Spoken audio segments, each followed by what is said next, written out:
Welcome back to JBN education YouTube channel. दोस्तों, आज के इस वीडियो में मैं आपके लिए लेकर आया हूं राजस्थान जीके के भूगोल के 25 अति महत्वपूर्ण क्वेश्चन, जो कि आपके आने वाले third grade exam, lab assistant exam या फिर राजस्थान के सभी एग्जाम के लिए परीक्षा की दृष्टि से वेरी मोस्ट इंपॉर्टेंट ये वीडियो होने वाला है। पहला प्रश्न आपके सामने इस प्रकार है, आकल काष्ठ जीवाश्म पार्क राजस्थान के किस जिले में स्थित है?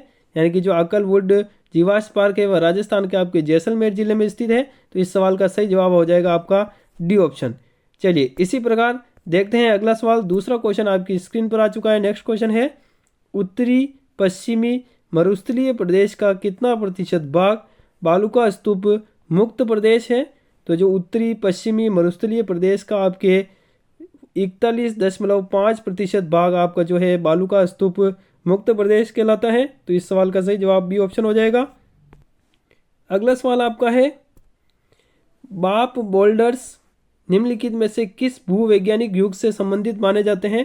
तो जो बाप बोल्डर्स आपके हैं वह आपके कार्बोनिफेरस भूवैज्ञानिक युग से संबंधित माने जाते हैं। तो इस सवाल का सही जवाब आपका सी ऑप्शन हो जाएगा।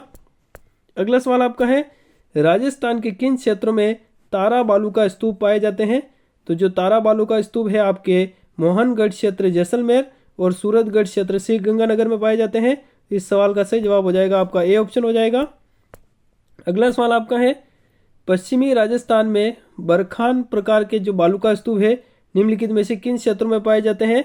तो जो पश्चिमी राजस्थान में बरखान जो प्रकार के बालू का स्तूप है वह आपके ओसिया जोधपुर में, बालेरी चूरू में, देशनोक बीकानेर में, इन सभी क्षेत्रों में पाए जाते हैं। इसीलिए आपके ए बी सी यानी कि तीनों ऑप्शन सही हो जाएंगे। इसलिए इस सवाल का सही जवाब आपका डी ऑप्शन हो जाएगा। अगला सवाल आपका है, पश्चिमी राजस्थान में निम्नलिखित में से कौन से प्रकार के अनुप्रस्थ बालू का स्तूप पाए जाते हैं? तो पश्चिमी राजस्थान में आपके बरखान एवं परवलयिक अनुप्रस्थ बालू का स्तूप पाए जाते हैं। यानी कि जो पश्चिमी राजस्थान है उसमें आपके बरखान और परवलयिक प्रकार के अनुप्रस्थ बालू का स्तूप पाए जाते हैं। इसीलिए इस सवाल का सही जवाब आपके बी ऑप्शन हो जाएगा। अगला सवाल आपका है, निम्नलिखित में से राजस्थान के किस जिले में बांका पट्टी या फिर कुबड़ पट्टी फैली हुई है?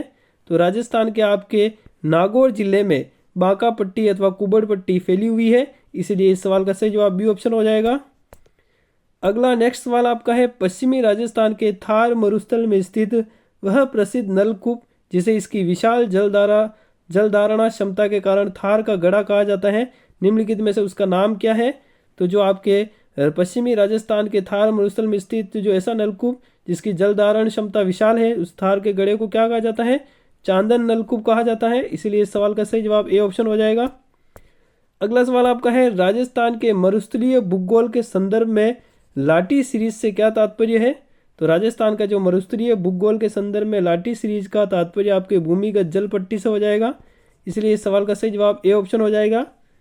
अगला सवाल देखते हैं। नेक्स्ट सवाल आपका है, थार मरुस्थल में स्थित लाठी सीरीज के संदर्भ में निम्नलिखित में से कौन सा कथन सही नहीं है? यानी कि एक इन चार ऑप्शन में से जो कथन सही नहीं है उसका आपको जवाब देना है। पहला आपका है, यह क्षेत्र आपके अवसादी चट्टानों से निर्मित है। यानी कि जो लाठी सीरीज है वो आपके अवसादी चट्टानों से निर्मित क्षेत्र कहलाता है। बिल्कुल सही कथन हो जाएगा। यहाँ भूमिगत जल का अच्छा भंडार पाया जाता है, यह कथन भी सही हो जाएगा। इस क्षेत्र में आपके बालू का स्तूप की अधिकता पाई जाती है, यह कथन आपके गलत हो जाएगा। इसलिए इस सवाल का सही जवाब सी ऑप्शन हो जाएगा। चलिए अगला सवाल देखते हैं। नेक्स्ट सवाल आपका है, राजस्थान में बालूमय शुष्क मैदान निम्नलिखित में से किस क्षेत्र में स्थित है? तो राजस्थान में आपके जो बालूमय शुष्क मैदान है वह आपके 25 सेंटीमीटर समवर्षा रेखा के पश्चिम में स्थित मैदान है। इसीलिए इस सवाल का सही जवाब हो जाएगा आपका ए ऑप्शन। अगला सवाल देखते हैं। नेक्स्ट सवाल आपका है, निम्नलिखित में से कौन सा अर्धशुष्क बागर प्रदेश का उपभाग नहीं है? यानी कि आपको बताना है कि जो इन चारों ऑप्शन में से ऐसा कौन सा ऑप्शन है जो अर्धशुष्क बागर प्रदेश का उपभाग नहीं है। तो आपका कांठल का मैदान जो है वह आपके अर्धशुष्क बागर प्रदेश का उपभाग नहीं है। अन्यथा आपके ये जो तीनों पर जो ऑप्शन है वो सही है, भाग कहलाते हैं। इसीलिए इस सवाल का सही जवाब सी ऑप्शन हो जाएगा।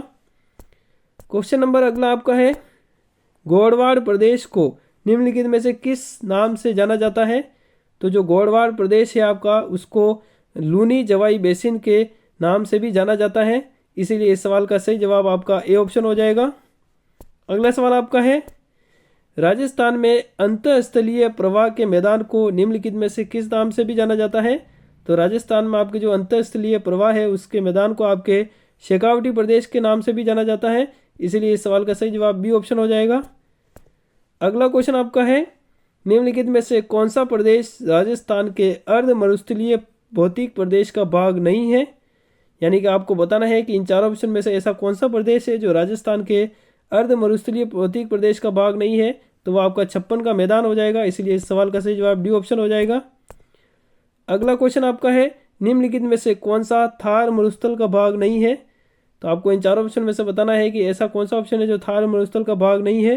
तो जो बनास का मैदान है वह आपके थार मरुस्थल का भाग नहीं कहलाता है, इसलिए इस सवाल का ऑप्शन सी ऑप्शन हो जाएगा। अगला सवाल आपका है, राजस्थान के किस भू आकृतिक प्रदेश में नरसिंहपुर पहाड़ और हिंगलाज का मंगरा स्थित है? तो राजस्थान का आपके लूनी बेसिन भू आकृतिक प्रदेश में आपके नरसिंहपुर पहाड़ और हिंगलाज का मंगरा स्थित है, इसलिए इस सवाल का सही जवाब आपके बी ऑप्शन हो जाएगा। अगला सवाल आपका है, पंचपदरा, सांवरला, कपराना जैसे खारे पानी की गर्त राजस्थान के निम्नलिखित में से किस बेसिन में पाए जाते हैं? तो पंचपदरा, सांवरला, कपराना जैसी आपके जो खारे पानी की गर्त है वह राजस्थान के आपके लूनी जवाई बेसिन पाए जाते हैं, इसलिए इस सवाल का सही जवाब बी ऑप्शन हो जाएगा। अगला सवाल आपका है, राजस्थान के किन जिलों में आपके कर्क रेखा यानी कि ट्रॉपिक ऑफ कैंसर होकर गुजरती है? तो राजस्थान के आपके बांसवाड़ा और डूंगरपुर से आपके कर्क रेखा को होकर गुजरती है, इसलिए इस सवाल का सही जवाब आपके सी ऑप्शन हो जाएगा। अगला सवाल आपका है, राजस्थान की अंतर्राज्यीय सीमा भारत के कुल कितने राज्यों के साथ लगती है? तो राजस्थान की जो अंतर्राज्यीय सीमा है भारत के आपके 5 राज्यों के साथ लगती है, इसीलिए इस सवाल का सही जवाब बी ऑप्शन हो जाएगा।